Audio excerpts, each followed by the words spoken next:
Hello विद्यार्थी मित्रों, नमस्कार। 11 अर्थशास्त्र આપણે જે પ્રકરણ નંબર 1 જે શીખી રહ્યા હતા, હવે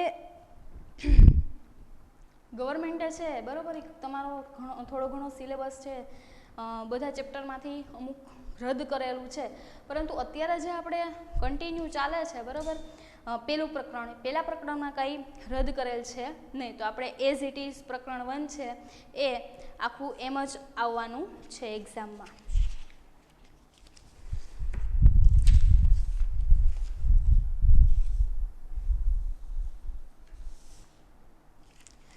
બરાબર, તો આપણે લાસ્ટમાં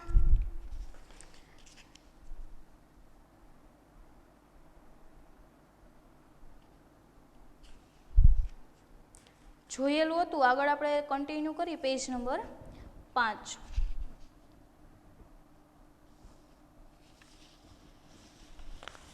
પેજ નંબર 5માં મીન્સ કે આપણે આંકડાકીય માહિતી બરોબર અને આકૃતિ આલેખમાં રજૂઆત સ્તંભાકૃતિ એ આપણે જોઈ લીધી હતી.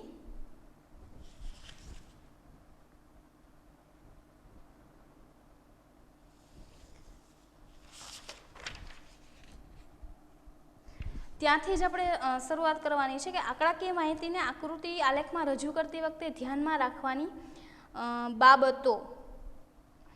તો પેજ નંબર 5થી આપણે સ્ટાર્ટ કરીશું. તો અર્થશાસ્ત્રીય રજૂઆતમાં સંસાધનોના તારણોમાં સિદ્ધાંતોના ફલિતાર્થોની વિશ્વસનીયતાનો આધાર આંકડાકીય રજૂઆત છે બરોબર. આંકડાકીય રજૂઆત છે એ બધાનો આધાર છે. આંકડામાં પ્રાપ્ત વિગતોને આલેખ કે આકૃતિમાં પ્રતિકાત્મક રીતે આકર્ષક સ્વરૂપમાં રજૂ કરી શકાય છે બરાબર. આંકડા છે એને તમે પ્રતિકાત્મક રીતે રજૂ કરી શકો છો, જેથી સમજવામાં સરળ રહે, આસાનીથી તમે વિગતોને સમજી શકો. આલેખ કે આકૃતિ માહિતીને સરળ રીતે સમજાવે છે. ઘણા તે રજૂ કરતી વખતે કેટલીક બાબતો તેને ધ્યાનમાં રાખવી પડે છે, જે આપણને પેજ નંબર 6 પર આપેલું છે. તો સૌથી પહેલા ધ્યાનમાં રાખવાની વિગતો કીધી છે કે ભાઈ વિશ્વસનીય પ્રાપ્તિ સ્થાન. તો એમાં જોઈએ કે આર્થિક સિદ્ધાંતો કે તારણો જેના આધારે આપવામાં આવ્યા છે તે આંકડાકીય માહિતીના પ્રાપ્તિ સ્થાન વિશ્વસનીય અને સર્વમાન્ય હોય તે ઈચ્છનીય છે. કે તમે જેના આધારે તમે કરો છો બરોબર, રજૂ કરો છો આંકડાકીય માહિતીને, તો એ વિશ્વસનીય હોવા જરૂરી છે. જેમ કે ભારતની આર્થિક સ્થિતિ દર્શાવવા રાષ્ટ્રીય સર્વે, વિશ્વ બેંકનો રિપોર્ટ, કેન્દ્ર સરકારની આંકડાકીય સંસ્થા વગેરેના આંકડા વધારે આધારભૂત ગણવામાં આવે છે. તમે આંકડા દર્શાવો છો, આંકડાકીય માહિતી રજૂ કરો છો, પરંતુ તે સાચા હોવા જોઈએ, વિશ્વસનીય હોવા જોઈએ કે ભાઈ આ આંકડાઓ સાચા છે બરાબર. તો પેલું છે એનું વિશ્વસનીય પ્રાપ્તિ સ્થાન. બીજું છે સ્વતંત્ર અને પરતંત્ર ચલ. તો બે કે તેથી વધુ ચલો વચ્ચેનો સંબંધ આલેખ કે આકૃતિમાં રજૂ થાય ત્યારે યાદ રાખવું જોઈએ કે સ્વતંત્ર ચલને આડી ધરી પર અને પરતંત્ર ચલને ઊભી ધરી પર માપવામાં આવે છે.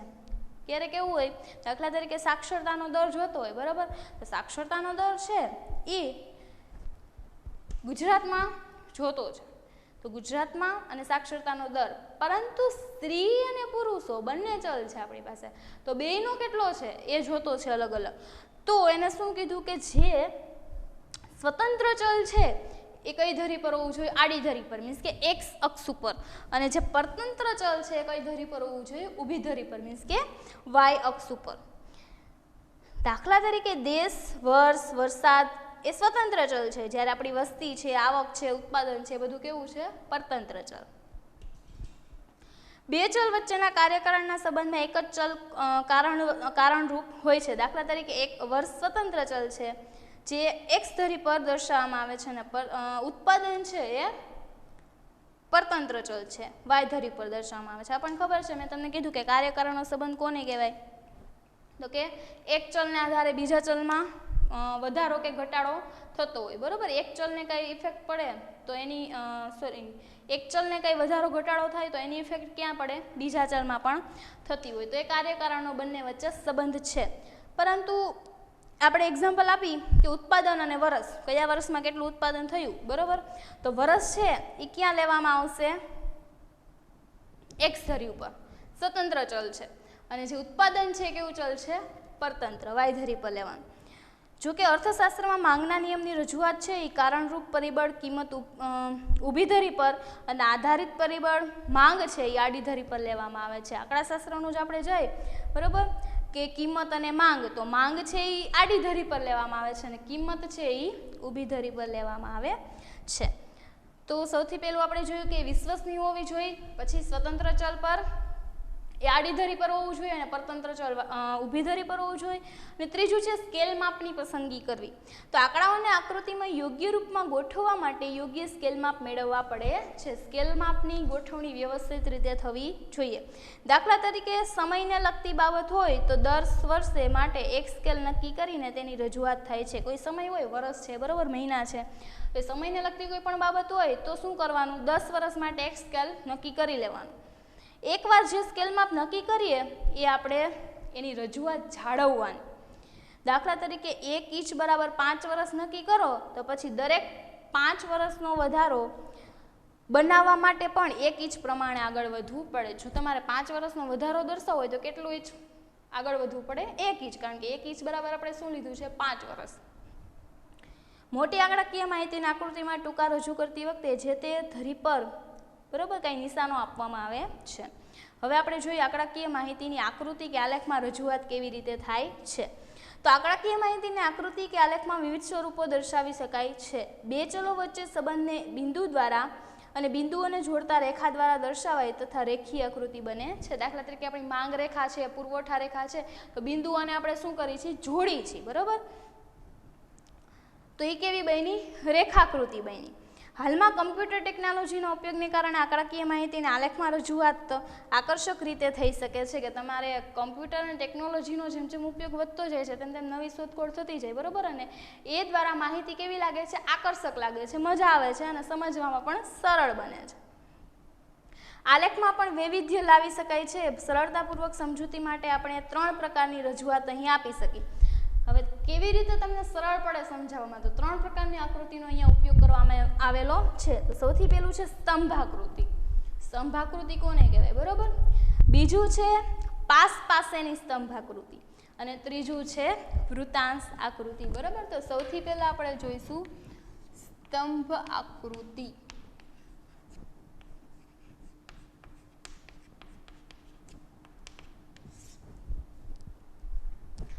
તો હવે એમાં જોઈએ આકૃતિમાં આધારિત ચલ ઊભી ધરી પર આપવામાં આવ્યો હોય છે અને સ્વતંત્ર ચલ છે બરોબર એ આડી ધરી પર આવે છે અને તેના પરિવર્તનનો સમયનો ગાળો છે. દાખલા તરીકે અહીંયા આપેલું છે ઘઉંનું ઉત્પાદન કેટલું થયું દરેક વર્ષે બરાબર, તો એને વર્ષ આપેલા છે અને શું આપેલું છે? ઉત્પાદન આપેલું છે. તો આપણે સ્તંભાકૃતિ દોરવાની છે બરાબર. તો હવે આપણે જોઈએ તો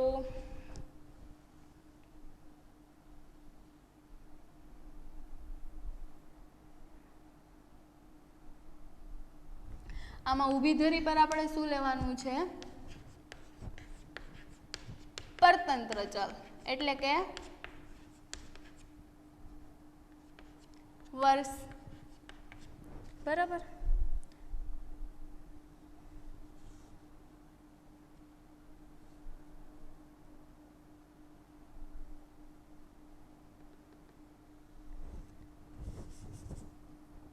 અહીંયા ઉત્પાદન અને આડી ધરી પર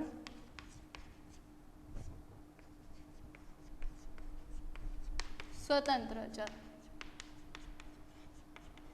એટલે કે વર્ષ. હવે અહીંયા એને આપેલું છે બરાબર વર્ષ અને ઘઉંનું ઉત્પાદન છે. 70 71 કેટલું છે? 71 80 81 કેટલું છે? 90 91 કેટલું છે? 2000 થી 2001 કેટલું છે? અને 10 થી 11 કેટલું છે? તો અહીંયા છે 23.8 36.3 55.1 66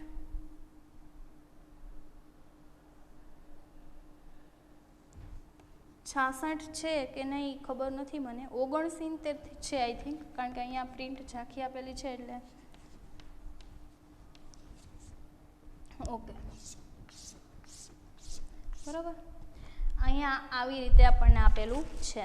હવે આપણે આને આલેખ સ્વરૂપે સ્તંભાકૃતિમાં દર્શાવવાનું છે. તો કેવી રીતે દર્શાવીશું?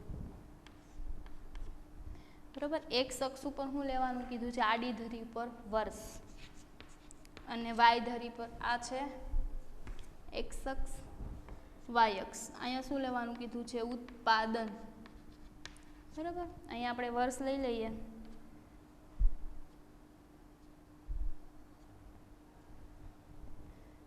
સિત્તેર, 71, 80, 81, 90, 91, 2000, 2001, 10 ને 11. હવે અહીંયા આપણે જો ઓછામાં ઓછું જોઈએ તો 23.8 છે અને વધુ જોઈએ તો 86.9 છે. તો અહીંયા આપણે 10, 20, 30, 40 એવી રીતે કરી શકીએ.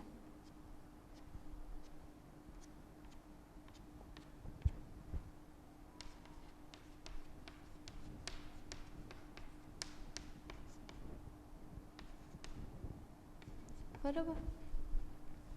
હવે જોતા જઈએ 70, 71 છે તો એમાં 23.8 છે એટલે 20 ની 30 ની વચ્ચે, તો 25 છે એ વચ્ચે આવે, વચ્ચે કરી લીધું. 25 ની નીચે થોડુંક 23 આવે. બરાબર.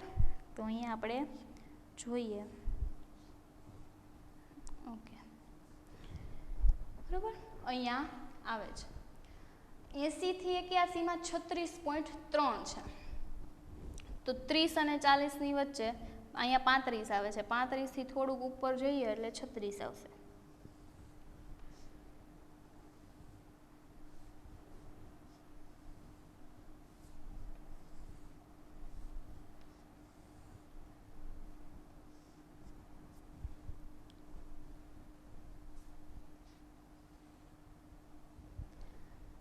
નેવું થી 91 માં છે 55.1. બરાબર. તો 50 અને 55 ની વચ્ચે એકદમ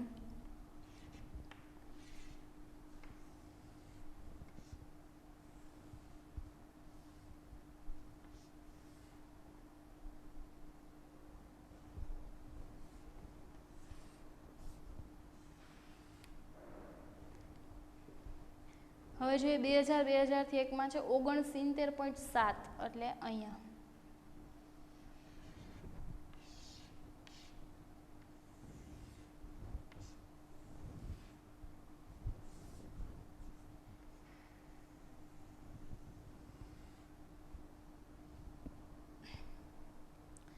અને 10, 11 માં જોઈએ તો 86.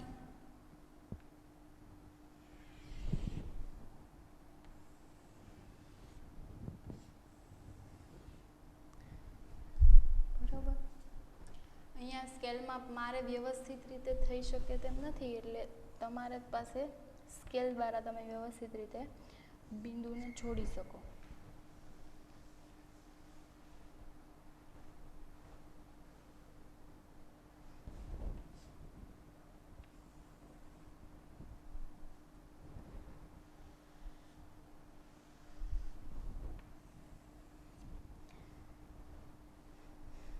બરોબર. હવે આમાં તમે નિશાની આપી શકો અને અહીંયા લખી શકો ભાઈ આ નિશાની તમે કરેલી છે અને શું છે?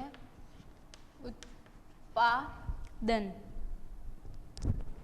અને નિશાની પાછી સેમ ટુ સેમ અહીંયા કરી શકો.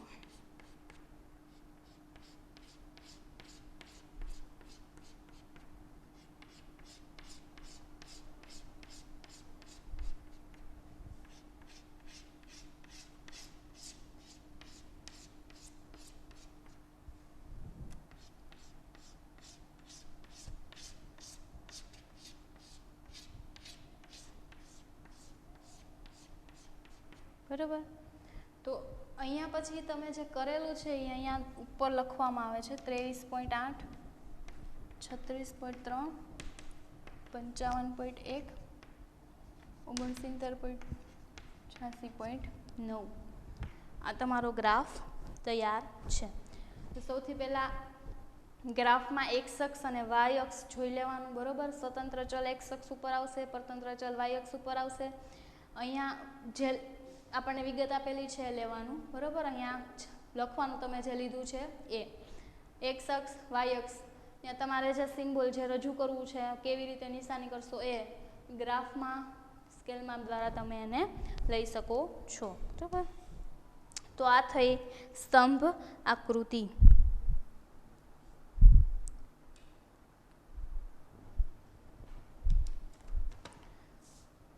એના પછી આવે છે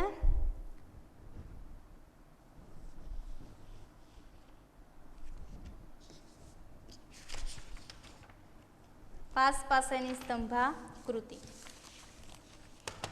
પાસ પાસેની સ્તંભાકૃતિમાં શું છે કે જ્યારે સ્વતંત્ર ચલ એક અને આધારિત ચલ બે કે તેથી વધારે હોય તો પાસ પાસેની સ્તંભાકૃતિ સારી રીતે માહિતીને રજૂ કરે છે. સ્વતંત્ર ચલ કેટલું કીધું? એક. અને આધારિત ચલ કેવા હોય? બે કે વધારે, બરાબર. તો મેં તમને હમણાં કીધું એક્ઝામ્પલ કે સાક્ષરતા, તો સાક્ષરતા જોઈએ છે પણ સ્ત્રી અને પુરુષની જોઈએ છે, અને દર વર્ષે કેટલી સાક્ષરતા છે, કેટલા ટકા એ જોઈએ છે. તો વર્ષ એક જ છે, બરાબર. સ્વતંત્ર ચલ એક જ છે, પરંતુ પરતંત્ર ચલ એક કરતાં વધારે છે, એટલે કે સ્ત્રી અને પુરુષ છે, બરાબર. તો અહીંયા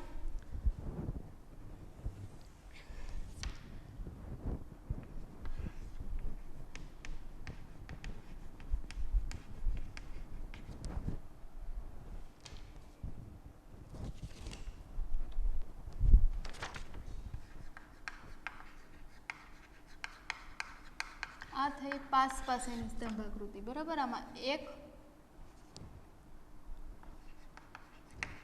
સ્વતંત્ર ચલ એક છે, પરતંત્ર ચલ એક કરતાં વધારે હોય, બરાબર. એને કહેવાય પાસ પાસેની સ્તંભાકૃતિ. હવે એને સાક્ષરતાનું અક્ષર જ્ઞાનનું આપણે જે આપ્યું છે, હું અહીં રકમ નથી લખતી પણ ડાયરેક્ટ ડ્રો કરું છું.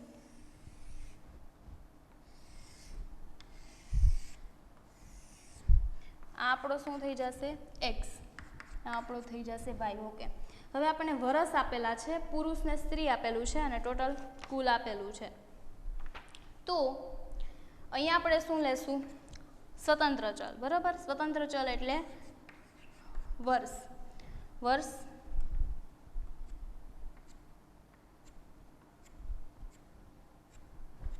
આપણને આપેલા છે 1951, 61, 71, 81, 91, 1 અને 11. અહીંયા આપણે જોઈએ તો ઓછામાં ઓછું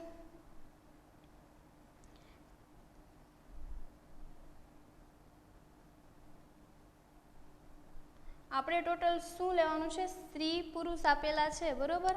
તો સ્ત્રી પુરુષ અને કુલ ત્રણેય આપણે જોવાનું છે. સ્ત્રી પુરુષ અને કુલ ત્રણે. તો આપણે ઓછામાં ઓછું 12.79 છે, અને વધારેમાં વધારે જોવા જઈએ તો 80 ઉપર આવે છે, 80.50. તો આપણે ક્યાંથી સ્ટાર્ટ કરીશું? તો કે 10-20થી સ્ટાર્ટ કરી શકાય.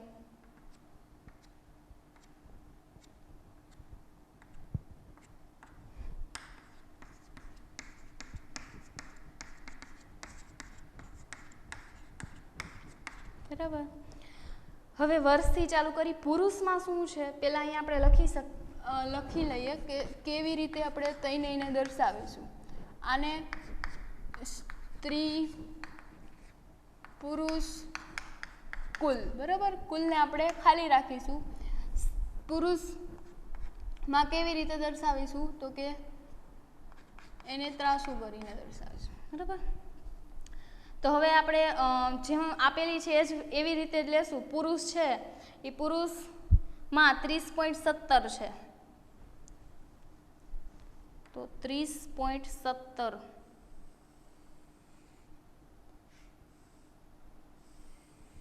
બરોબર. આ 30.70. સ્ત્રીમાં કેટલું છે? 12.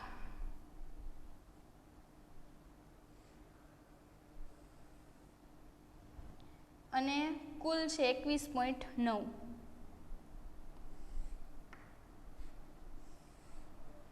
બરાબર. તો આપણે જે કરેલું છે એ પછી કરી નાખવાનું. પહેલાં આમાં જોતા જઈએ.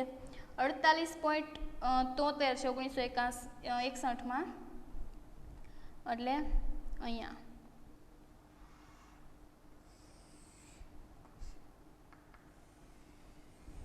પછી છે 12.77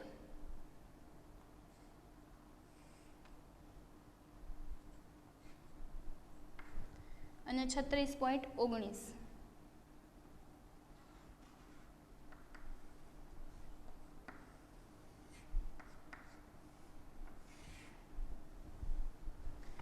પછી 1951માં 53.78,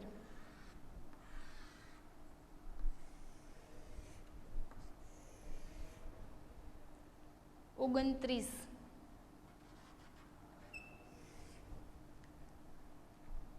41,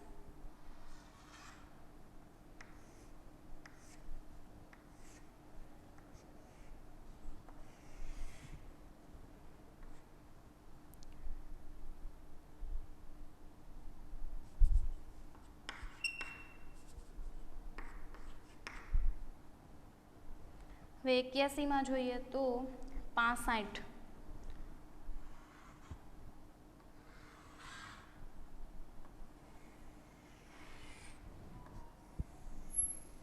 આ બધા સરખા હોવા જોઈએ બરાબર, પરંતુ જગ્યાને લીધે મારે અહીંયા વ્યવસ્થિત થયેલું નથી. 38.5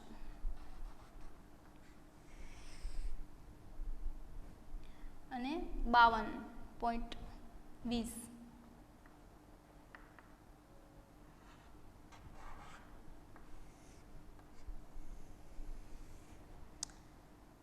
પછી 91માં છે 73,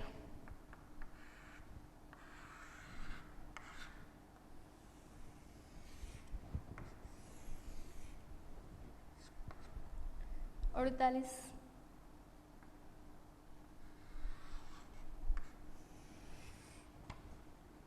અને 61.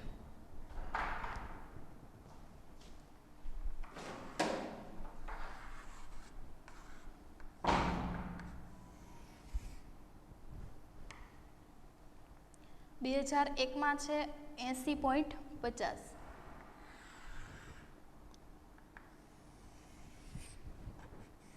બરાબર. પછી 56,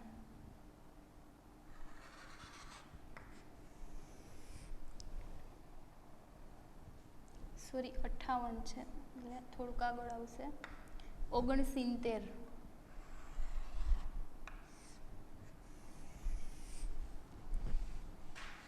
2011માં 87,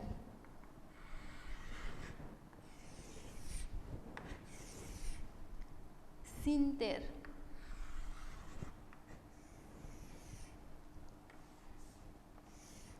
અને 79.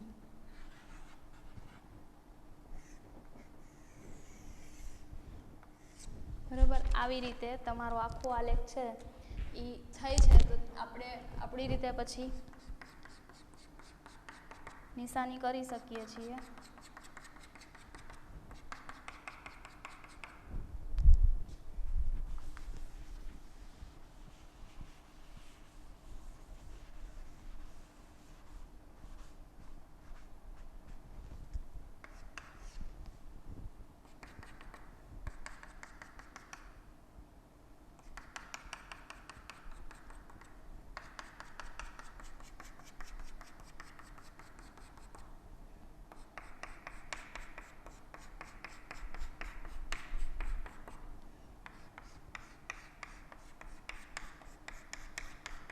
બરાબર. અને બીજું આપણે કેવી નિશાની રાખેલી હતી આવી રીતે, અને ત્રીજું આપણે ખાલી રાખેલું છે.